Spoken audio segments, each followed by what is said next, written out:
تم اپنے جسموں کا خیال کرتے ہو، میں تمہیں بتاتا ہوں اس جسم کی حیثیت کیا ہے۔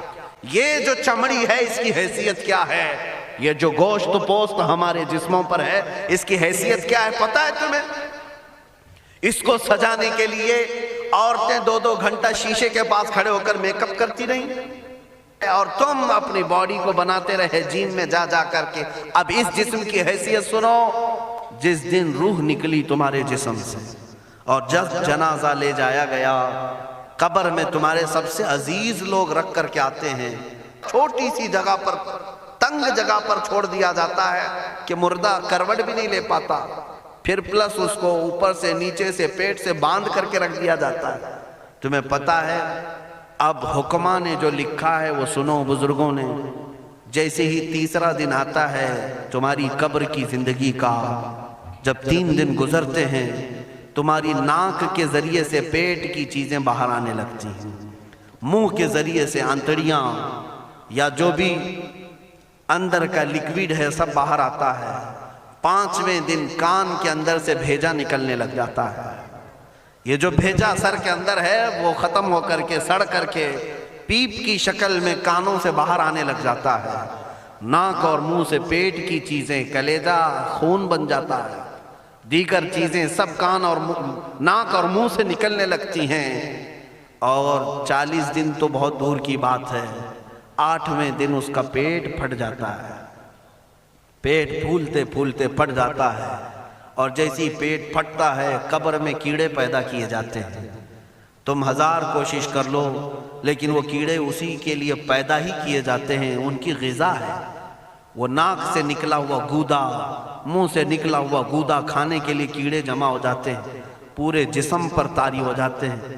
پیٹ جب پھٹ جاتا ہے تو اتنی شدید تعفن والی بو آتی ہے کہ قبریں بند ہوتی ہیں، ورنہ کئی لوگ صرف بو سے بیمار ہو جاتے ہیں، کئی لوگ۔ اور یہی ہمارے جسم کی حیثیت ہے، یہی ہمارے جسم کی حقیقت ہے۔ اور چند دن گزر جاتے ہیں کہ اس کی آنکھوں کی پتلیاں لٹک کر کے باہر نکلتی ہیں، اس کی آنکھوں کی پتلیاں باہر آ جاتی ہیں اور گڑے پڑ جاتے ہیں۔ اب جو جسم کے اوپر موجود گوشت ہے اس کو چونٹیاں، مکوڑے اور کیڑے کھانے لگ جاتے ہیں، کھاتے کھاتے 2-3 مہینے کے اندر اس کو صرف اور صرف ڈھانچے کی شکل چھوڑ دی جاتی ہے، ہڈیاں باقی رکھی جاتی ہیں۔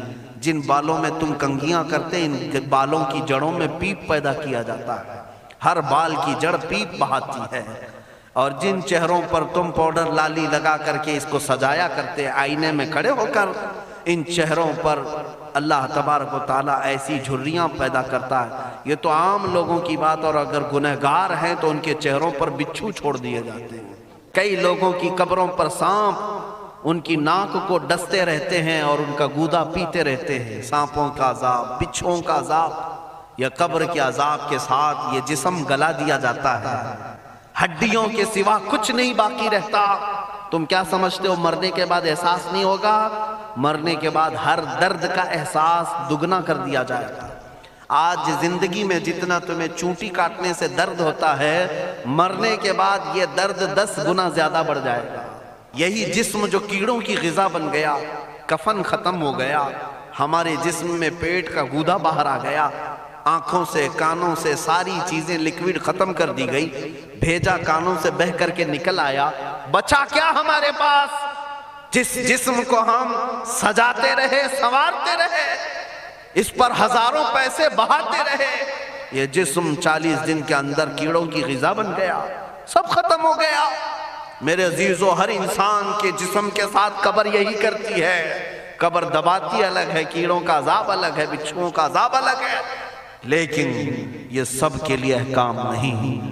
کچھ وہ بھی جنازے ہیں جب یہاں سے جاتے ہیں تو ہزاروں کی آنکھوں میں آنسو چھوڑ کر جاتے ہیں، ہزاروں کی دلوں کی دھڑکن بن کر کے جاتے ہیں۔ ان کے جنازے جب جاتے ہیں تو اللہ کے ملائکہ بھی، فرشتے بھی ان کے جنازے کو اٹھانے کے لیے زمین پر آتے ہیں۔ یہ کون لوگ ہیں؟ جو اپنے سینوں میں عشق مصطفیٰ کی شمع روشن کیے ہوئے تھے، جینا چاہتے تو مصطفیٰ کے لیے، مرنا چاہتے تو مصطفیٰ کے لیے۔ فاضل بریلوی نے کیا خوب کہا، لحد میں عشق شہ، عشق رخ شہ کا داغ لے کے چلے، اندھیری رات سنی تھی چراغ لے کے چلے.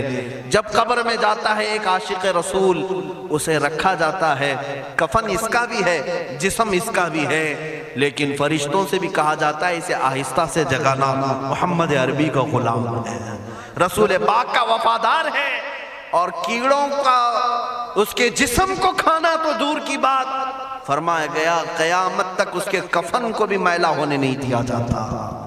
نہ تمہاری آنکھ سے, نہ تمہارے ناک سے, نہ تمہارے چہرے سے کوئی گودا باہر آتا ہے, کچھ نہیں میرے عزیزو.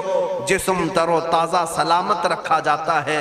1000 سال کیا 10,000 سال گزر جائیں, حوادث زمانہ بھی آئیں, لیکن اس کی قبر میں اس کا جسم سلامت رکھا جاتا ہے. اب تمہارے ہاتھ میں فیصلہ ہے کون سا جسم بنانا چاہتے ہو, وہ جو کیڑوں کی غذا بن جائے یا وہ جس پر فرشتے بھی اتر کر سلام بھیجیں. میں نے خود میرے مرشد گرامی کے جنازے میں حاضری تھی. حضور تاج الشریعہ بدر الطریقہ رحمت اللہ تعالی علیہ, جس مرد قلندر نے اپنی پوری زندگی عشق مصطفیٰ میں گزاری. آج تم نعرے لگاتے ہو تاج الشریعہ تاج الشریعہ, ان کے شب و روز دیکھے تھے کبھی؟ ان کی صبح اور شامیں دیکھی تھی کبھی؟ بہت پیر ہوں گے جو باہر پیر ہوں گے, اندر پیر ہوں گے, لیکن تاج الشریعہ کو میں نے اندر بھی دیکھا ہے, باہر بھی دیکھا ہے.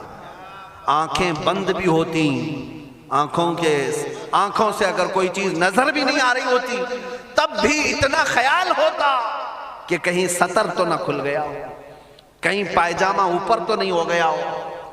سونے کے حالت کی بات کر رہا ہوں, کوئی نہ ہو تب بھی یہ خیال باقی رہتا. کون سا ایسا دن گزرتا جب وہ دلائل الخیرات نہیں پڑھ رہے ہوتے, قصیدہ بردہ شریف نہ پڑھ رہے ہوتے, ہزاروں سفر کی مصروفیات کے باوجود حضور پاک کی محبت کے نغمات میں کوئی کمی نہیں آئی. لیکن میں آج آپ کو ایک بات بتا دوں, جب انتقال ہوا وہ جمعہ کی شام تھی, اور ہمارے مردوں کو 6 گھنٹے 10 گھنٹے میں ہم کو قبرستان سپرد کرنا پڑتا ہے. 12 گھنٹے رکھ دیں تب بھی فریج منگوانا پڑ جاتا ہے, اس کے بعد قبرستان کے حوالے کر دیں.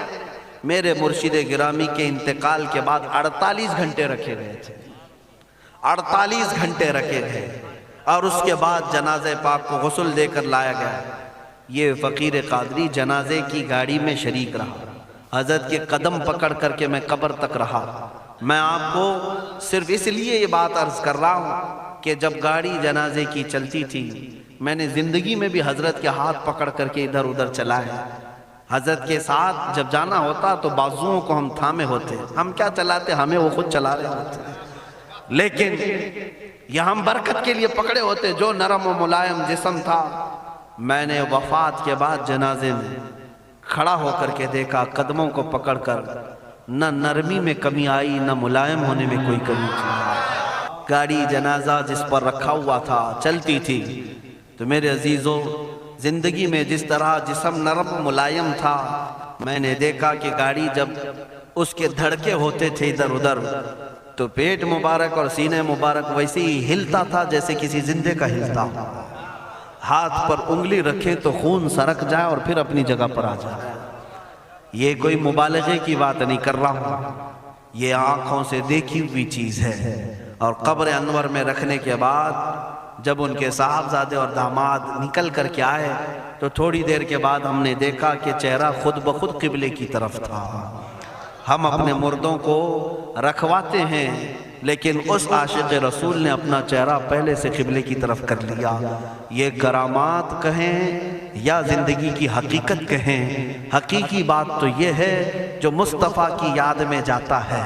اس نے کیا ہی خوب کہا شاعر کہ میرے جنازے پہ رونے والوں فریب میں ہو بغور دیکھو, میرے جنازے پہ رونے والوں فریب میں ہو بغور دیکھو, مرا نہیں ہوں غم نبی میں لباس ہستی بدل گیا. ہاں, مرا نہیں ہوں غم نبی میں لباس ہستی بدل گیا ہوں. ان عاشقوں کا حال یہی ہوتا ہے کہ یہ مر بھی جاتے ہیں, انتقال کر بھی جاتے ہیں تو بس لباس بدلتا ہے لیکن زندگی پہلے سے اور بلند ہوتی ہے. عزیزان گرامی, تمہیں اسی بات پر میں لانا چاہتا ہوں, کون سی زندگی گزارنا چاہو گی؟ کون سی زندگی, یا عیاشوں کی, یا نچنیوں کی, یا مجرا کرنے والوں کی؟ ان ظالموں کی جو جہنم کی طرف تمہیں لے جانے کے لیے تیار بیٹھے ہیں، چند دنوں کی عیاشی ہے، تم گانے گا کر اچھل کود کر کے اپنے نفس کو تو راضی کر سکتے ہو، لیکن رب ذوالجلال کی رضا کبھی نہیں لے سکتے۔ آج تم دنیا میں فلموں کی زندگی جی کر کے تھوڑی دیر کی خوشی تو حاصل کر سکتے ہو، لیکن قبر کی راحت کبھی نہیں لا سکتے، قبر کا سکون کبھی نہیں لا سکتے۔